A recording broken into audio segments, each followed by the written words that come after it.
Bonjour. Dans le cadre des corrigés des travaux dirigés d'algèbre de la série 2 de SNPCS2, nous corrigeons aujourd'hui les exercices numéros 8 et 9 que vous avez devant vous.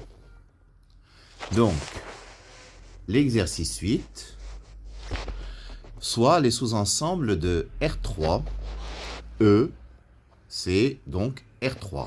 F, c'est l'ensemble des triplés qui s'écrivent A plus B, A moins B et B pour A et B, deux réels. Et G, c'est l'ensemble des triplés C, C plus D et C moins D, où C et D sont également des réels. Alors, il s'agit de montrer que F et G sont des sous-espaces vectoriels de R2. Alors, X, Y, Z appartient à F, si et seulement si il existe un couple AB appartenant à R2 tel que X, Y, Z égale A plus B, A moins B, B.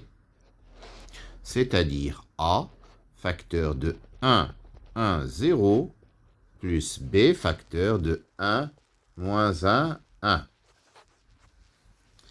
Donc, nous voyons que grand F, c'est l'ensemble des vecteurs qui sont combinaisons linéaires de ces deux vecteurs-là. Donc, F égale vect de 1, 1, 0, 1, moins 1, 1. Qu'est-ce que c'est qu'un vect? C'est l'espace vectoriel engendré par ces deux vecteurs. F est donc de dimension 2 et ça prouve par là même que c'est un sous-espace vectoriel de R3. Pareil, X, Y, Z appartient à G, si et seulement si, donc X, Y, Z s'écrit, on va écrire de la même manière, si et seulement si, il existe CD appartenant à R2 tel que X, Y, Z égale C, C plus D, C moins D. C'est-à-dire C facteur de 1, 1, 1 plus D facteur de 0, 1, moins 1. Donc, de la même manière, G, c'est vect de 1, 1, 1, 0, 1, moins 1. Ainsi, G est le sous-espace vectoriel engendré par ces deux vecteurs. Deuxièmement, donner une équation de F et une équation de G. Donc, une équation de F. Donc, X, Y, Z appartient à F, nous avons vu, ça signifie que X égale A plus B, Y égale A moins B, Z égale B. Ce qui donne X égale A plus B, X moins Y égale 2B, et Z égale B. Donc l'équation de F,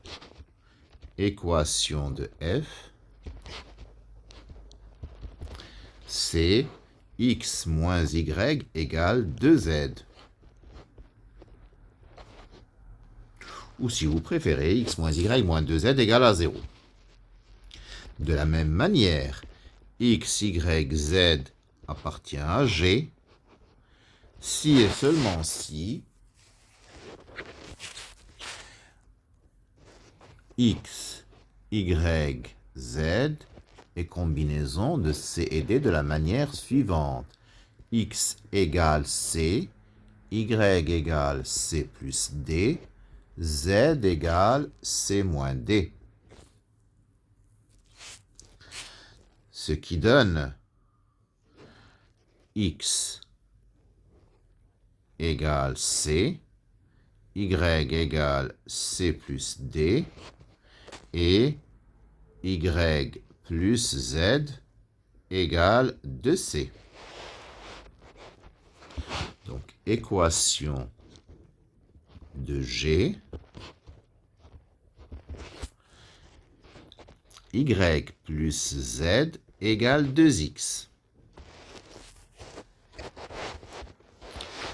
Troisièmement, f est l'endomorphisme de R3 défini par f de x, y, z égale x plus y moins 2z, x moins 2y plus z, moins 2x plus y plus z. Alors, une des manières de déterminer f de grand F, je vais prendre donc la base que j'ai trouvée pour grand F. Donc, on a trouvé que grand F, c'était vecte de UV. Donc, je vais rechercher U et V. Alors, U c'est 1, 1, 0. U c'est 1, 1, 0. Et V c'est 1, moins 1, 1.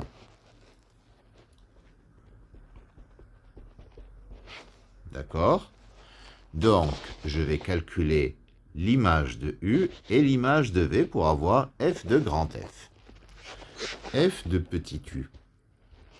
Qu'est-ce que c'est? C'est 2, moins 1, moins 1. Et f de V, c'est moins 2, 4, et alors moins 2, moins 1, moins 3, plus 1, moins 2. D'accord? Donc, nous voyons bien que f de u et f de v ne sont pas proportionnels. Donc, la famille f de u, f de v est libre.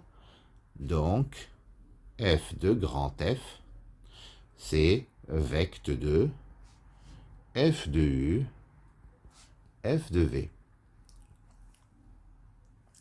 Pour G, G, c'est vecte de U', V'. U' égale, alors je vais le chercher, je crois que c'est 1, 1, 1, oui. 1, 1, 1. Et V', c'est 0, 1, moins 1. Ou bien 0, 0, 1, moins 1. C'est bien ça pour G. C'est ça. 0, 1, moins 1. Alors, f de U'. Qu'est-ce que c'est f de U'? Alors, c'est 0,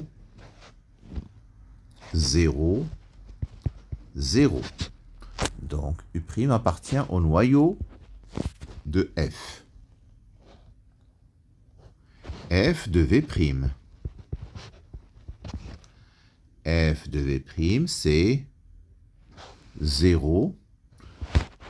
Alors, x, f de V', c'est... Alors, 0 plus 1, ça fait 1. 1 et 2, 3.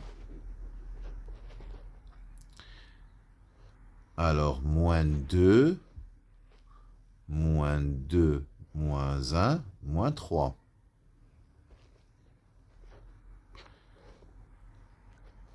Et 1 moins 1, 0. Voilà. Donc, nous avons que f de g, c'est vect de... Alors, le vecteur nul ne compte pas. Vect de f de v' que je peux écrire tout simplement 1 moins 1, 0.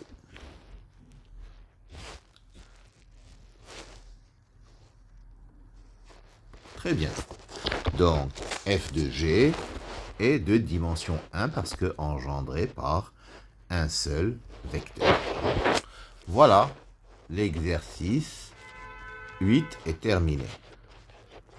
Donc, j'ai laissé une page de trop. L'exercice 9. Dans R3, on considère f égale vect de u et g égale vect de v et de w. Donc, nous avons u, v, w qui nous sont donnés. U égale 1 moins 1, 0. V qui est égal à moins 1, 1, 1. W, c'est 0, 1, 2. Pour montrer que les deux espaces F et G sont supplémentaires, il suffit de montrer que la famille UVW est une base de R3. Et pour montrer que c'est une base de R3, il suffit de montrer qu'elle est libre. Donc, soit alpha, bêta, gamma, 3 réels. Donc, je suppose que alpha U plus bêta V plus gamma W égale à 0. Et je vais montrer que les trois coefficients, alpha, bêta et gamma, sont tous nuls.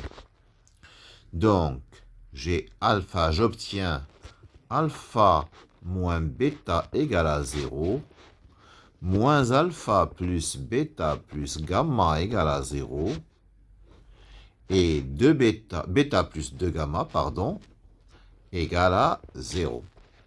Ce qui nous donne gamma égale à 0 en additionnant la première et la seconde.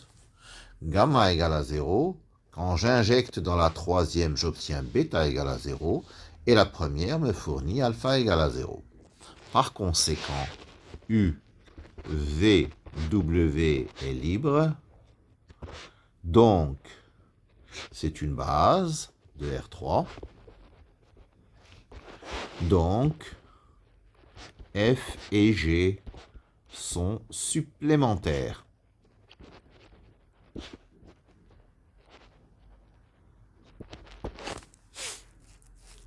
Soit P, le projecteur sur F, parallèlement à G. Donc, P est la projection sur F, parallèlement à G. Donc, nous avons que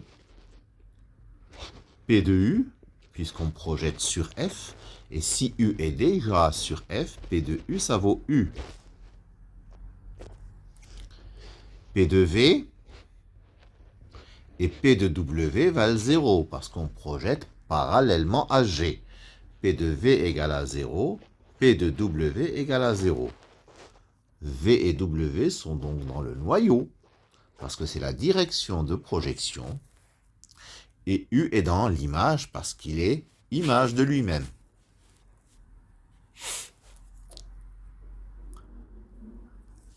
Alors, troisième question. C'est écrit 1, mais en fait, c'est pas 1, c'est 3, bien entendu. Déterminer P de E1, P de E2 et P de E3. Donc, nous avons que P de V, P de U, c'est U. Mais P de U, c'est P de E1 moins P de E2 égale U, c'est E1 moins E2. P de V, c'est 0. Donc, moins P de E1 plus P de E2 plus P de E3 égale à 0. Et P de E2 plus 2P2E3 égale à 0. Alors, si je fais la somme des deux premières lignes, j'obtiens P de E3 égale E1 moins E2.